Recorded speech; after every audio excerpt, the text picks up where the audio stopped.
학대에 대한 부분은 아주 명확하게 학대라는 것을 우리가 이제 알 수 있는데, 이 수고 부분에 들어가서는 단순하게 수고에 대한 내용뿐만 아니라 이 수고를 둘러싸고 있는 여러 가지 사회적, 관계적, 정서적 등등으로 연결되어 있는 문제점들을 전도서의 기자는 기록하고 있는 것으로 저는 해석하고 있습니다. 1절서부터 6절까지 조금 절수가 되는 듯 하지만 한번 끝까지 강의하도록 하겠습니다. 1절 말씀해 보니까 내가 다시 해 아래에서 행하는 모든 학대를 살펴보았도다 그래요. 내가 다시 해 아래에서, 이 내가 다시라고 하는 말이 한국 성경으로는 번역됐습니다만 원어적으로는 좀 그렇고요. 아마 번역하시는 분들이 3장과 4장의 성격이 다르다는 것을 아마 암시하는 것 같고, 그러면서 이 장르가 바뀌었다라는 것을 더 강조하는 부분이 아닐까라고 생각되는데, 뭐 신앙생활하는 데는 전혀 필요 없죠. 있으나 마나 그러든 말든 아무 상관없이 들릴 수는 있어요. 그러나 성경을 전반적으로 전도서를 이렇게 관통하면서 관심 있게 보는 분들은 뭐 유익이 있을 수도 있겠습니다. 썰렁하네요. 넘어갈게요. 그냥 내가 다시 해 아래에서 행하는 모든 학대를 보아. 이 학대라는 단어에 좀 주목을 해보는 것도 괜찮을 것 같아요. 고대 사회의 학대는 이루 말할 수 없었겠죠. 현대 사회에서도 학대라는 것들이 끊이지 않고 계속 존재하고 있고요. 뭐 현대 사회에서는 특히 인권을 중시 여기는 사람들 또는 그러한 국가에서는 큰 악 중에서도 아주 큰 것으로 여기고 또 그렇게 법적으로 다스리고 있습니다. 그럼에도 불구하고 이 학대는 끝나지 않는 것 같아요. 제 사견에는 인간이 종말되기 전까지는 학대는 계속되지 않을까 이런 생각을 해봤습니다. 왜냐하면 학대는 단순하게 학대가 아니고 거기에 나름대로의 목적도 있고요. 또 어떻게 보면 병적인 부분도 있거든요. 그러니까 현대 사회가 옛날에 비해서 좋은 것은 상당히 많이 있지만 반면에 옛날보다 못한 것들도 상당히 있습니다. 그 중에 하나가 학대라고 하는 것이죠. 그래서 뭐 옛날 얘기하시는 분들은 야 옛날에 우리 때는 이랬어 뭐 이렇게 말하죠. 요즘은 그런 일 있다가는 난리 나죠. 그러니까 이렇게 보면 그냥 표면적으로 보면 학대가 과거 옛날이 더 심했다고 하는 거예요. 표면적으로 볼 때. 그러나 내면적으로 보면 옛날의 학대는 단순했고요. 현대 사회는 악랄합니다. 아주 계획적이고 또 지략적인 그런 학대가 오늘날에는 많다는 거죠. 제가 어제도 뉴스에서 봤나 그런데 참 어떻게 사람이 저럴 수 있을까 할 정도로 학대가 방영이 됐어요. 일반인을 대상으로는 학대도 끔찍하지만 장애인을 대상으로 학대하는 문제가 사회 이슈가 되고 있잖아요. 뭔가 이게 좀 신체라든지 정신적이라든지 이런 측면에서 홀로 이게 생활하기에 참 벅찬 분들이 우리 주변에 많이 있거든요. 그분들의 약점, 그분들의 이 부족한 부분을 자신들의 이익의 도구로 삼아서 학대하는 분들이 오늘날에 많다는 거예요. 옛날에는 단순하게 학대라는 게 노동적 학대밖에 없었거든요. 노동적 학대. 지금은 그렇지 않아요. 그 종류를 헤아리면 헤아릴 수 없을 정도로 너무 많고 다양하다는 사실이죠. 이 전도서의 기자는 뭐 옛사람이니까 아마 제가 볼 때에 그냥 이렇게 눈에 보이는, 피부에 와닿는 이런 어떤 학대적인 것을 아마 기록하지 않았을까라는 거죠. 쉽게 말하면 뭐 가혹행위죠. 매질 같은 거. 대다수가 옛날에는 매질이었다는 거죠. 아마 여기서 말하는 학대가 그것이 아닐까 이렇게 봐지는. 자, 아무튼 학대라는 주제어가 오늘 본문에 나왔어요. 이참에 여러분 말씀드리고 싶은 것은 학대는 있어서는 안 된다라는 거예요. 근데 학대하고 이게 참 구분하기 어려운 어떤 구분선이 애매모호한 부분들도 있어요. 뭐 일명 뭐 사랑의 매라든지 훈육의 매라든지 뭐 이런 부분들도 있거든요. 그거를 싸잡아서 다 나쁘다 이렇게 말하기도 참 어려운 상황이거든요.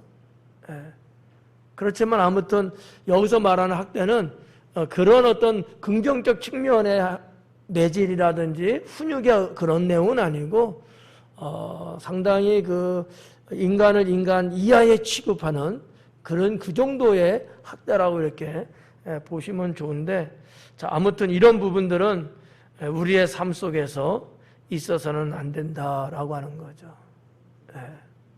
그 이유 하나만 말씀드리면 누구도 누구를 학대할 권한은 없다라고 하는 거죠. 저는 이것을 성경에서 찾습니다. 무슨 뭐 인권이네 뭐 민주국가 사회에서는 이런 어떠한 제도 말고 하나님 세계에서 성경 안에서 볼 때에 인간은 그 누구도 누구를 학대할 수 있는 권한은 없다라고 하는 거죠. 모두가 동등하게 생명권을 갖고 하나님께 태어났고 또 하나님의 세상을 누릴 수 있는 자유가 주어져 있거든요. 사실 민주주의 민주국가를 이룩해낸 그 근원적인 원천적인 것은 어디서 왔겠어요? 성경에서 왔거든요. 이런 여러 가지를 규합해 볼 때에 우리 믿는 사람들은 특히 학대하는 행위는 절대 있어서는 안 된다라는 건데, 이 학대가 아까도 말씀드렸지만 그 세부적인 내용은 너무나 종류가 많아요. 뭐 언어적인 학대도 있대잖아요. 제가 예를 들어서 졸지 마세요. 이 언어적 학대일 수도 있어. 난 자고 싶은데 왜 못 자게 하는 거야? 그러니까 이런 언어 학대도 있어. 또 뭐 물리적인 학대도 있고 정신적인 학대 있잖아요. 뭐 그런 것도 있잖아요. 잠 못 자게 하는 게 이게 상당히 고문이 심한 거래요. 왜냐하면 인간으로서 본능적인 것 중에 하나거든요. 졸리면 자야 되잖아. 그래서 주무셔도 돼요. 이런 부분들이 그냥 단순하게 말하면 뭐 아닐 수도 있는데 세부적으로 촘촘하게 따져보면 다 학대 속에 포함될 수 있다고 하는 거예요. 배고픈데 먹을 걸 안 줘.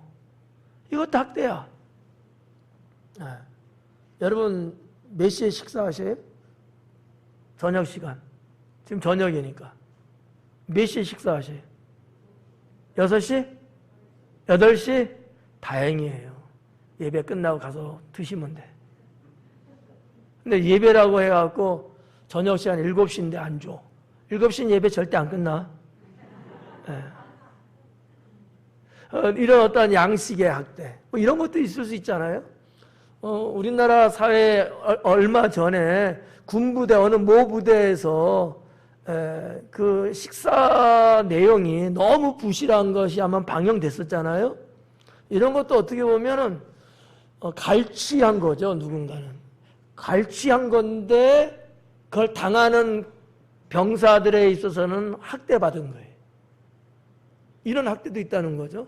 이게 너무 많아요. 아무튼 오늘 성경 본문에서는 뭐 어떤 학대다 이런 건 아니야. 그냥 학대야. 근데 고대 사회다 보니까 아마 육체적이고 물리적이고 이렇게 눈에 보여지는 그런 학대가 아닐까 이렇게 이제 저는 생각하고 있습니다. 뭐가 되든지 간에 학대는 나의 삶 속에 있어서는 안 된다 라는 거죠. 뭐 하고 있는 분들이 계신가 봐요. 보통 대답도 시원찮은 거 보니까. 계속 학대하실 거예요? 아니에요? 애들의 이야기 다 해요. 우리 엄마 좀 말려주세요. 그러거든. 여러분은 모르죠? 애들은 다 이야기해요. 큰일 났다.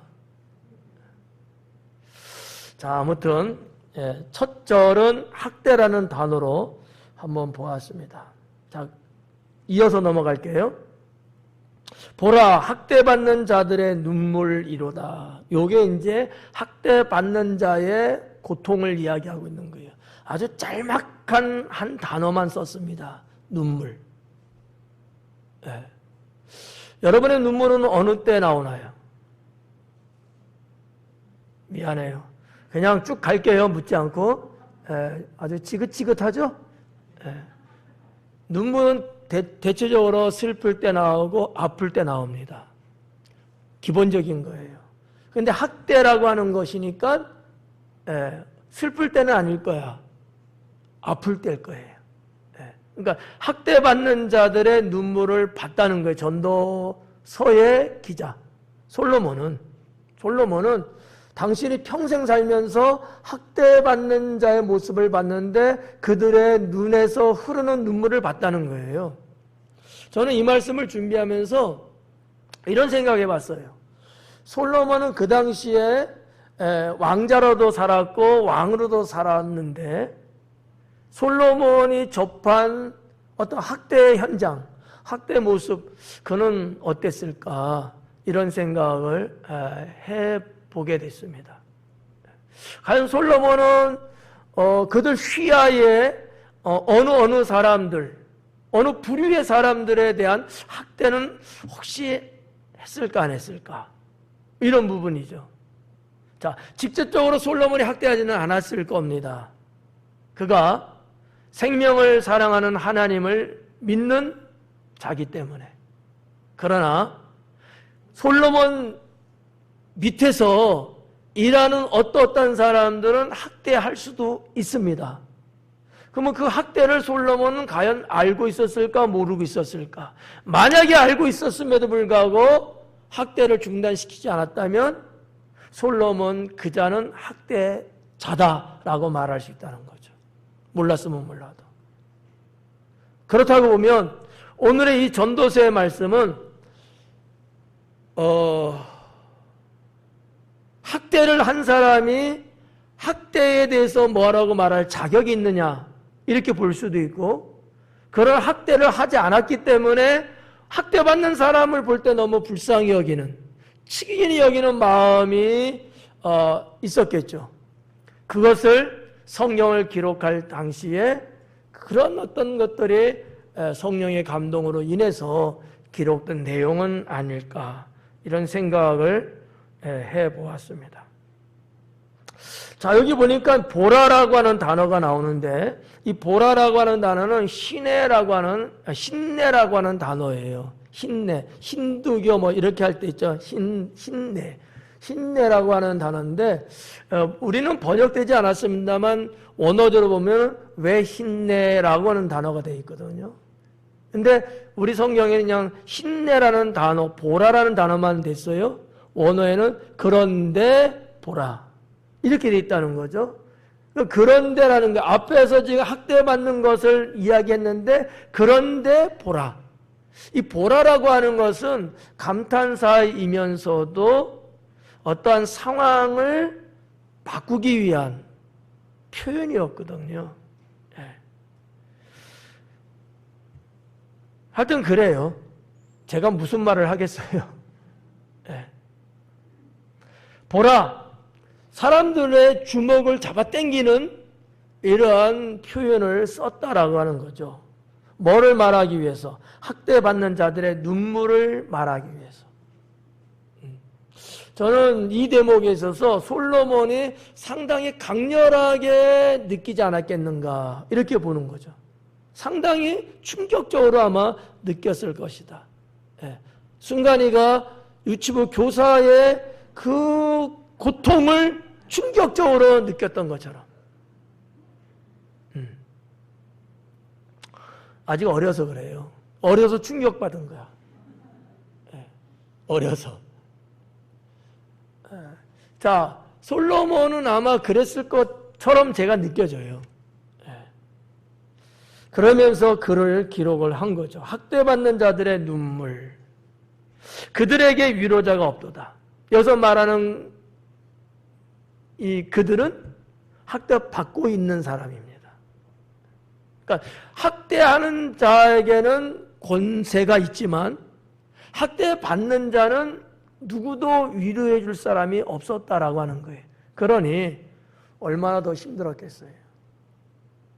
누군가 한 명쯤은 위로하는 자가 있다면은 내가 학대는 받아서 고통스러워도 그래도 조금 해소는 되지 않을까라고 하는 거죠. 네. 우리가 사회생활을 하다 보면은 뭐 직장이든 아니면 뭐 어디든지 때로는 내가 곤고함에 처하고 이유가 있던 없던 간에 이런 어려움을 당하는 경우들이 있거든요. 누구한테 참 말할 수도 없고 말해봤자 소용없고 그리고 돌아오는 길에 어느 친구를 만났어요. 그 내 안색을 살폈겠죠. 무슨 일이 있냐고 왜 그러냐고 그랬을 때 이야기를 했더니 그 친구가 위로하는 말 한마디 있잖아요. 이러면 다행스러운 거죠. 이러면 그 아픔도 마음의 세계는 지겠지만 어느 정도는 치유가 되고 어느 정도는 지워질 수 있죠. 근데 오늘 전도서의 기자는 그런 위로자가 하나도 없다고 하는 겁니다. 그러니 학대받는 것도 아픈데 위로해주는 자도 없으니 얼마나 아플까라고 하는 거죠. 우리 한국 사회의 구조적인 내용을 지난 세월의 역사를 쭉 보면 말이죠. 특히 가정사로 볼 때 저는 주변에서 그런 얘기들을 가끔씩 들었어요. 맞으면서 컸다 이런 얘기. 때리면서 키우는 분들 계시죠? 여러분은 없어요? 없으면 다행이고. 맞으면서 커봤어요? 그건 좀 될 것 같아. 네. 그때 심경이 어땠어요? 그냥 그저 그렇죠? 나만 만나 다들 맞고 크는데? 네. 그 맞을 때의 비참함. 물론 때로는 내 부모가 나를 잘 되라고 때렸겠지만 아니면 내가 잘못한 일이 있어서 대가로 맞는 일일 수도 있어요. 내가 잘못해서 맞는 것은 맞지만 그래도 비참함을 느낄 수밖에 없죠. 사람이기 때문에. 네. 나도 클 때 맞고 컸으니까 너도 좀 맞아라. 이러면서 혹시 때리는 부모는 없는지 모르겠습니다. 인생에 있어서 슬픔과 아픔은 없을래야 없을 수는 없어요. 그러나 상대적으로 필요한 것이 있다면 위로자라는 거죠. 우리가 신앙으로 볼 때에 우리 주님은 우리의 위로자였고요. 성령님 역시 우리를 위로하시는 분입니다. 그런 신앙을 갖고 우리가 살아갈 때 있어서 여러분 인생에서 이런 학대나 그에 준하는 어떠한 일들이 발생했다고 했을 때 그래도 여러분은 감사할 수 있는 게 하나 있죠. 위로자 되시는 주님이라는 거예요. 네. 하지만 그 주님께 다가서지 못하면 주님의 위로를 받을 수가 없습니다. 네. 자, 1절에서만 머무를 수 없으니까 지나가도록 할게요. 이 뒷부분에 나오는 내용은 방금 전에 제가 말씀을 드렸습니다.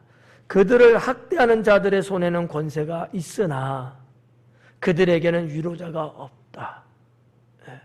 그래서 이 학대자와 학대받는 자의 관계는 영원히 평행선을 그리고 갑니다. 이거를 끊어줄 수 있는 기회가 있어야 되는데 이게 없는 게 불행한 거거든요. 때로는 한두 번, 두 번 받을 수는 있어요. 근데 그것으로 끝나야지 되는데 이게 안 끝나고 계속적으로 학대가 진행된다면 이거야말로 고통이고 불행이죠. 네. 하나님께서 이스라엘 백성들을 애굽의 종살이 학대받는 그 현장에서 끊으시고 구원해 내셨다는 거. 우리도 어떻게 보면 하나님 없이 살아가는 인생에서 하나님을 알고 믿고 구원받은 백성으로 살아갈 수 있도록 인생의 학대에서 하나님은 구원해 주셨습니다. 물론 그 학대가 육체적이고 물리적인 학대를 뛰어넘은 영적인 학대라고 말할 수 있겠죠. 사탄이 오만 가지 자기의 술수를 다 부리면서 우리를 자신의 노예로 삼으면서 우리를 고통에 빠뜨리고 아픔 속에 쳐놓은 사탄의 학대가 이루 말할 수 없이 많다는 사실이죠. 은혜 받지 못하게 하는 것도 학대거든요. 네.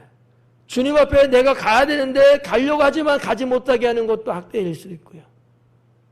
주님이 때를 따라서 내리시는 은혜와 축복이 있잖아요.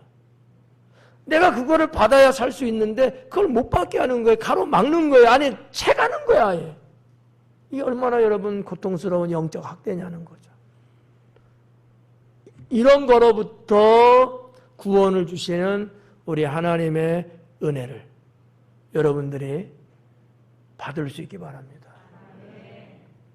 2절 말씀에 보면 그러므로 나는 아직 살아있는 산 자들보다 죽은 지 오랜 죽은 자들을 더 복되다 하였으며 그래요. 나는 아직 살아있는 산자들보다 지금 우리들이에요. 우리 지금 살아있잖아요. 우리같이 이렇게 살아있는 자들보다 죽은 지 오랜 자들, 이미 죽은 지 오래된 자들이에요. 이미 죽은 자들, 그들이 더 복되도다, 더 낫다, 이렇게 기록을 하고 있다는 거죠. 여러분 얼만큼 이해를 하고 있는지 공감을 하고 있는지 모르지만 이 말씀은 잘못 해석하면 큰일 납니다. 죽은 자가 산 자보다 낫다는 얘기냐? 그건 아니죠. 이 전도서의 기자는 그거를 말하는 게 아니고 강조점을 두고 있는 거예요. 좀 역설적인 표현인데 학대가 얼마나 무서운 것인가, 학대가 얼마나 고통스러운 것인가, 인간에게 있어서 학대라는 것은 절대 있을 수는 없는 것이야 라는 것을 못 받기 위해서 죽은 자가 낫다. 나는 지금 살아있기 때문에 학대를 받고 있는 거거든요. 죽은 자는요, 학대 받을 이유가 없잖아요. 학대의 고통을 강조하고 있는 표현이거든요. 여러분이 그렇게 해석을 하셔야 돼요. 네. 산자와 죽은 자를 비교 분석하면서 죽은 자가 산자보다 위에 있다, 이렇게 해석하면 안 된다는 거예요. 3절, 이 둘보다는 아직 출생하지 아니하여 해 아래에서 행하는 악한 일을 보지 못한 자가 더 복되다 하였도다. 자, 3절에 오니까 이 둘보다도, 이 둘은 누구예요? 산자와 죽은 자예요. 근데 이 둘보다도 더 복된 자가 있대요. 누구라는 거예요? 출생하지도 않은 자. 아직 세상에 태어나지도 않은 자가 복되다. 여러분, 학대가 얼마나 지긋지긋하고 징그러울 정도면 차라리 학대 받을 것 같으면 안 태어나는 게 좋다. 이런 거 아니겠어요? 여기서 태어나지 않은 것과 학대라는 것을 모르는 거하고는 같은 지금 동질적인 내용이에요. 이거는 뭐 귀 닫아도 돼요. 안 들어도 돼. 그냥 학문적이고 문법적인 얘기니까. 이 3절은 그렇게 말하고 있는 거예요. 출생하지 아니한 것과 악한 일을 보지 않은 것. 출생을 아예 하지 않은 자와 악한 것을 아예 보지도 않은 자. 똑같은 동질이에요. 같은 걸 말하는 거야. 이런 자가 낫다. 그럼 출생을 했을지라도 악한 것을 보지 못하고 학대라는 것을 아예 내가 그런 건 알지도 못하고 당해보지도 않았다. 훨씬 나은 사람이죠. 그러니까 학대라는 게 얼마나 가혹한 것인가를 당해보지 않은 사람은 모릅니다. 네, 정말 모를 거예요. 초두에도 제가 말씀드렸습니다만 뭐 나이 먹은 사람은 옛날 얘기하면 야 옛날엔 다 맞고 컸어. 맨날 맞았어. 무슨 소리 하는 거야. 요즘 애들은 이해 못하죠. 네, 정말 그랬어요. 일주일 7일 동안요 한 4일 5일 맞았어요. 맞아야 잠이 와요. 안 맞으면 잠이 안 와. 불안해. 차라리 먼저 때리세요 자기. 이럴 정도로 말이죠. 네. 아유 그런 세상이 있었어요? 라고 뭐 묻는 사람도 있겠지만 있었어요. 제가 산증인이야. 네. 그 시절에 군생활 했던 분들은 아마 다 공감하겠죠. 뭐 잘못해서 맞아요? 아니요. 그냥 맞는 거예요. 왜? 때리니까 맞아야지. 근데 맞으면서 비참함을 느끼는 거죠. 맞으려고 운동한 건 아니잖아. 맞으려고 여러분 집단 생활하는 건 아니잖아요. 그러니까 이게 맞을 때는 인간 이하로 취급받는 느낌이거든요. 짐승처럼 생각하는 거예요. 이거를 겪어보지 않으면 헤아릴 수 없지 않느냐라는 거죠. 네.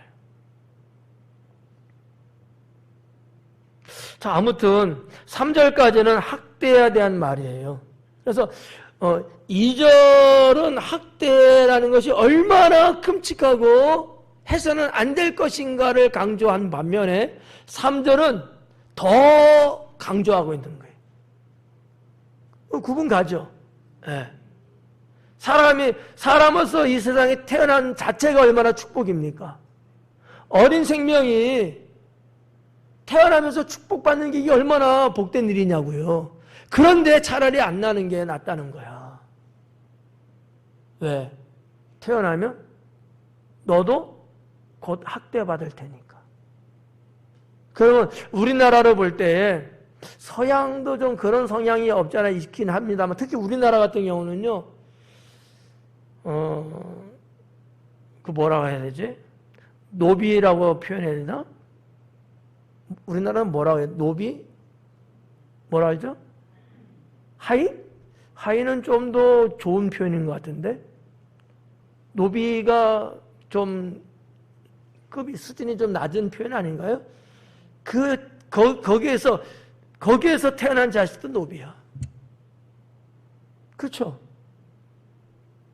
이게 얼마나 끔찍하냐고요. 그게 먼 나라가 아니고 우리나라 역사 속에 있는 건 아니겠습니까? 어떻게 잘해도 출세할 수 없어. 출세가 불가능해. 잘났어도. 예. 그러니까 그 우리나라 뭐 표현이 좀 죄송합니다만 양반이라는 게 있다면 쌍놈이라는 게 있다고 이렇게 취급했잖아요. 그것도 학대야. 분류하는 자체가. 뭐 이런 거. 자, 하여튼 1절서부터 3절까지는 학대에 대한 말로 구성이 되어 있고요. 자, 4절부터는 수고에 대한 말씀으로 구별되어 있습니다. 내가 또 본즉 사람이 모든 수고와 모든 재주로 말미암아 이웃에게 시기를 받으니 이것도 헛되어 바람을 잡는 것이로다. 자, 앞부분에서 학대받는 것, 이게 참 무모하고 어떻게 보면 이렇게 태어난 인생이라면 이거 헛된 것 아니냐, 뭔가 이게 잘못됐다라는 것을 암시하고 있다면 4절부터는 수고에 대한 부분을 이야기하고 있는 거예요. 하나씩 뜯어볼게요. 사람이 모든 수고와 모든 재주로 말미암아. 자, 수고와 재주 부리는 거예요. 원어를 번역할 때 우리 성경은 재주라는 단어로 번역을 했습니다. 또 다르게 번역할 수 있는 게 뭐냐면 성취라고 하는 거거든요. 그러니까 재주라는 거, 결과라는 거, 성취라는 거 다 여러 가지로 번역들을 했어요. 역사학자들이나 또 해석하시는 분들, 또 문학을 다루는 분들이 거기에 따라서 이렇게 해석을 다르게 했어요. 근데 영어 성경 NIV라고 하는 게 있거든요. 거의 현대 영어 성경이에요. 거기서는 지금 우리처럼 이렇게 지금 번역을 하고 있죠. 뭐 킹제임스도 있고 뭐 여러 가지가 있어요. 원어 성경도 여러 가지가 있고요. 자, 아무튼 머리 아픈 얘기니까 이건 접고, 재주라고 번역했어요. 그러나 성취라는 것도 번역이 가능해요. 저는 어떤 의미에서 재주라는 말도 이해가 되지만 성취라는 말이 좀 더 맞지 않을까, 이렇게 저는 좀 생각을 해요. 그러면 수고와 재주예요. 능력이거든요. 재주라고 하는 것, 능력이라는 것은 수고하고 거의 동시간적인 거예요. 무슨 얘기냐면 과정에서 나타나는 거라는 거죠. 성취는 결과거든요. 네. 그러면 여러분 봐봐요. 여러분들이 수고를 하고 있어. 뭐가 된지 모르지만 수고하는데 어떤 이들은 여러분의 수고를 시기해요. 그래서 이 시기하는 사람은 어떨까? 여러분이 수고해, 여러분이 잘해, 여러분이 뭔가 좋은 결과를 얻고 막 이러는 거야. 그런 여러분을 시기하는 사람은 어떻게 행동할까요? 미안해, 아까 안 물어본다고 했는데. 나도 고질병이고, 이 성경에서 전도서의 기자가 말하고 싶은 메시지가 뭘까라는 것을 봤을 때는 그냥 본인이 좋은 뜻을 갖고 어떠한 결과물에 도착하면은 좋은 건데 누가 잘하니까 그 꼴을 못 봐. 시기 질투해서 내가 더 하는 거야. 그래서 어느 위치에 도달하는 거죠. 이게 헛되다라는 뜻을 4절에서는 말하고 있는 겁니다. 진작에 내가 다 알아서 그냥 말하는 게 속편한데. 그렇죠? 이게 좀 우리 성경을 그냥 읽을 때는 이게 좀 접수가 잘 안 돼. 이 말을 제가 원어적으로 좀 이렇게 해서 지금 알려드린 거예요. 우리 기록된 성경 4절 말씀을 갖고가 아니고,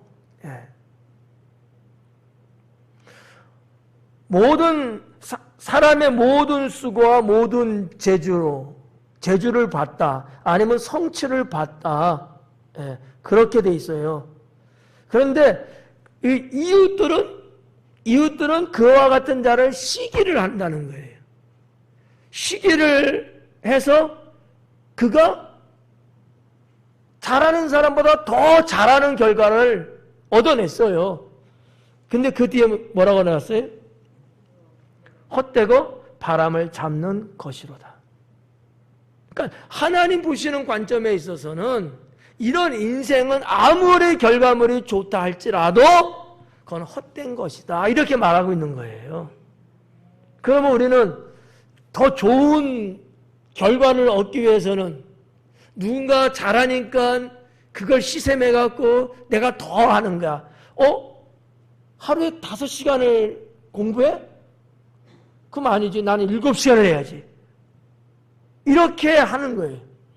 정말 그래서 내가 더 잘 됐어. 이건 헛되다라는 거죠. 어떻게 보면 경쟁사회에서 조금 어긋나는 듯한 해석일 수 있어요. 이걸 아셔야 돼. 부정적인 측면과 긍정적인 측면이 있다는 거죠. 선의 경쟁이라고 하는 측면에서 하는 거는 좋은 거예요. 근데 지금 이 말씀은 선의 경쟁을 말하고 있지 않습니다. 시기와 질투에서 한 경쟁이에요.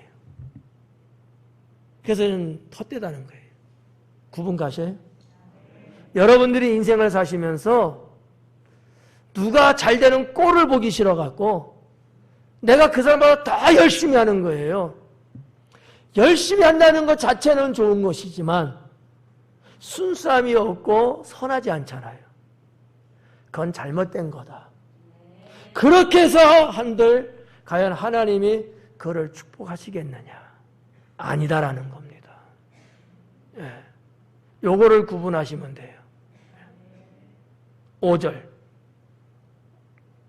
우매자는 팔짱을 끼고 있으면서 자기의 몸만 축내는도다 그래요.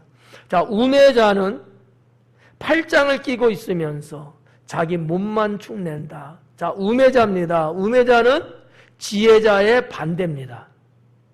성경에서 우매자는요, 어떠한 경우일지라도 좋게 말씀하고 있지 않습니다. 우매자는. 그러니까 우매자가 되면 안 되는 거예요. 근데 이 5절에서 우매자는 어떤 자세, 어떤 행동, 어떻게 삶의 방식을 가고 있느냐라는 것을 지금 말하고 있거든요. 팔짱을 항상 이렇게 끼고 있다는 거죠. 이거 우매자예요.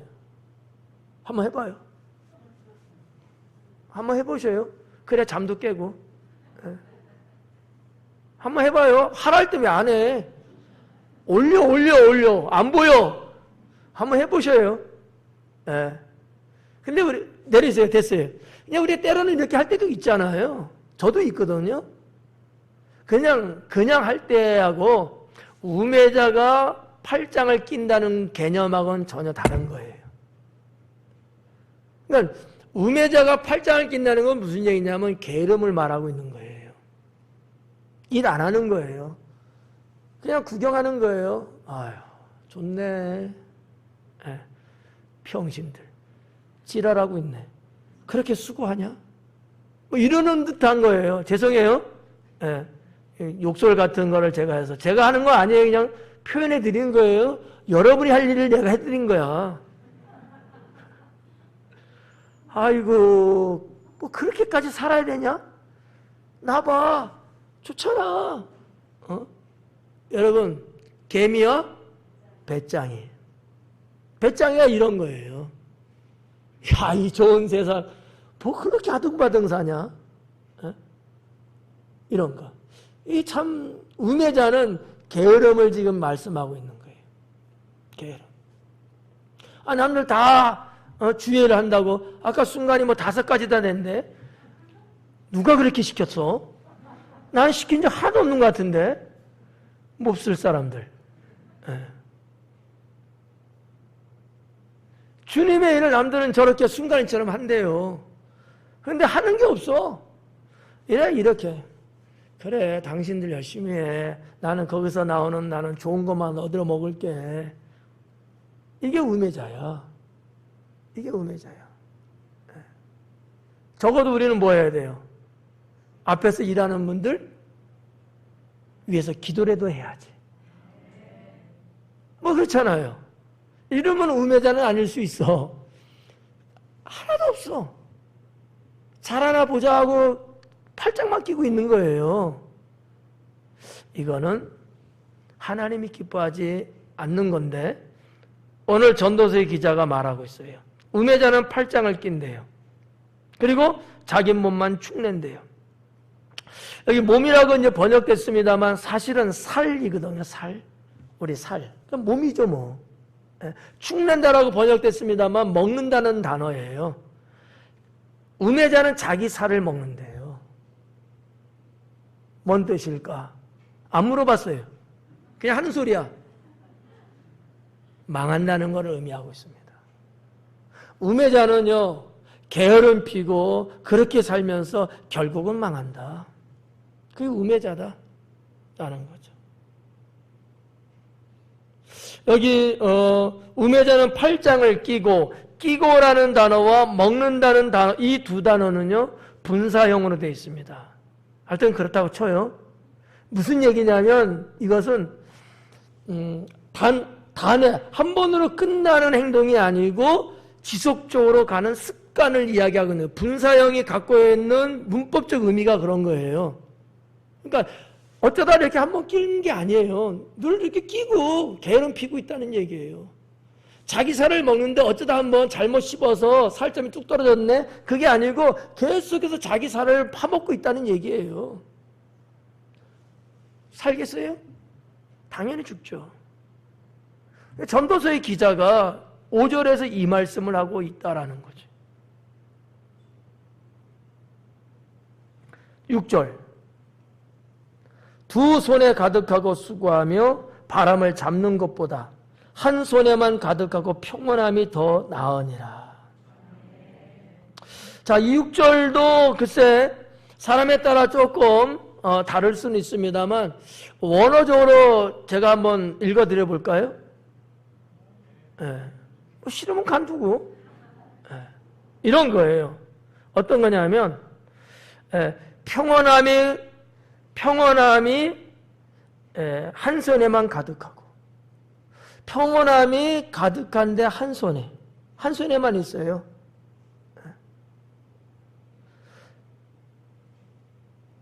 그거 하나 보시고 수고를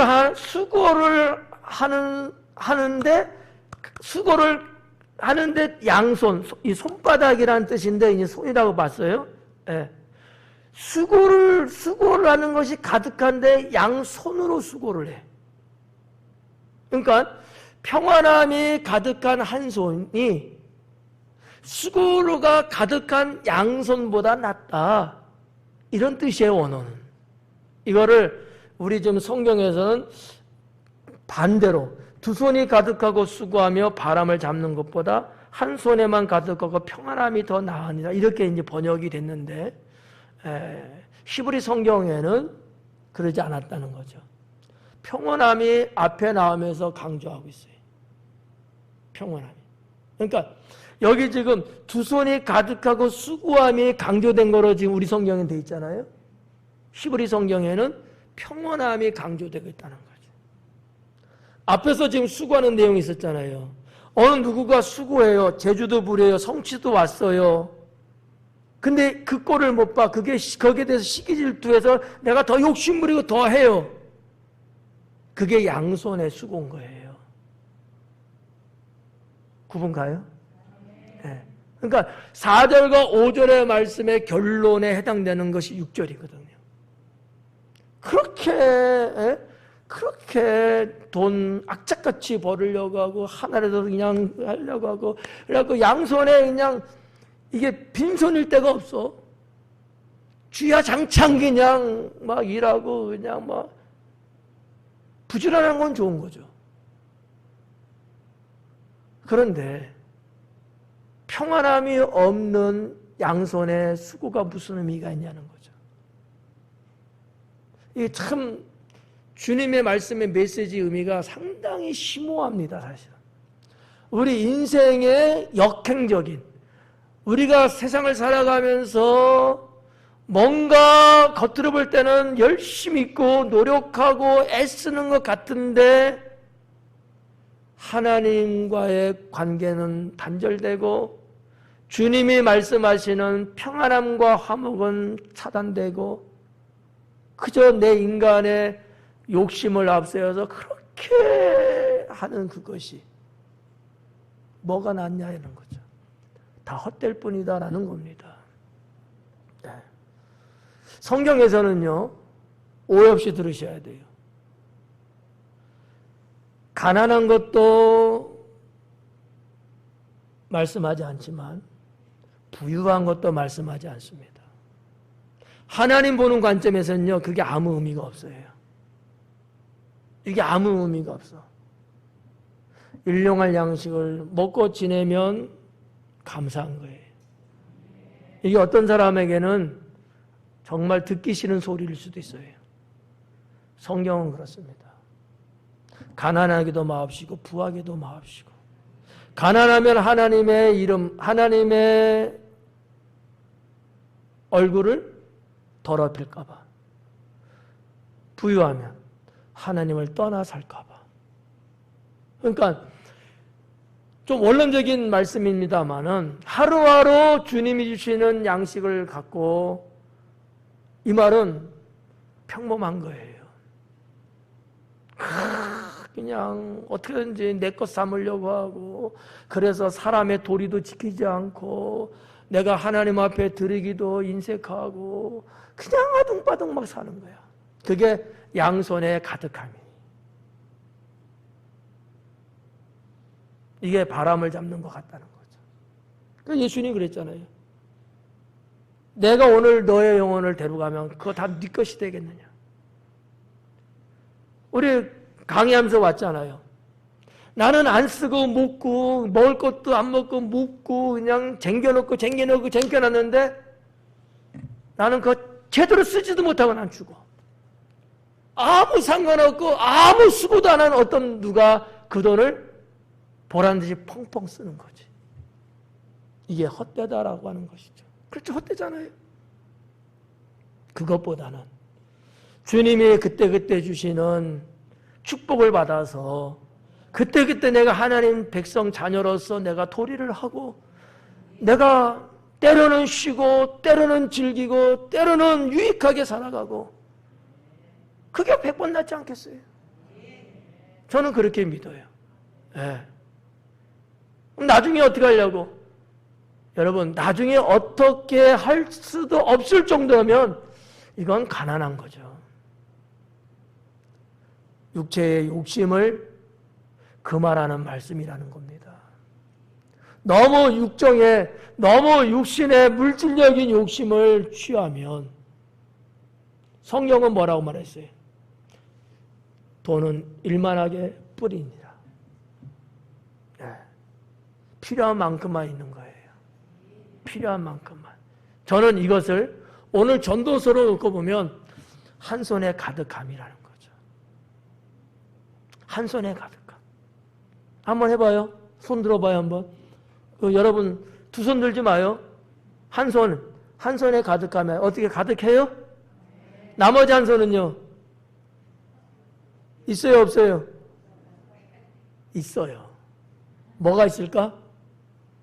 평온함이 있는 거예요. 한 손에 수고에 가득함이 있는 반면에 나머지 한 손은 주님이 주시는 평온함이 있는 거예요. 이 두 개가 조화를 잘 이루며 살아갈 때 정말 행복한 인생을 살 수 있는 겁니다.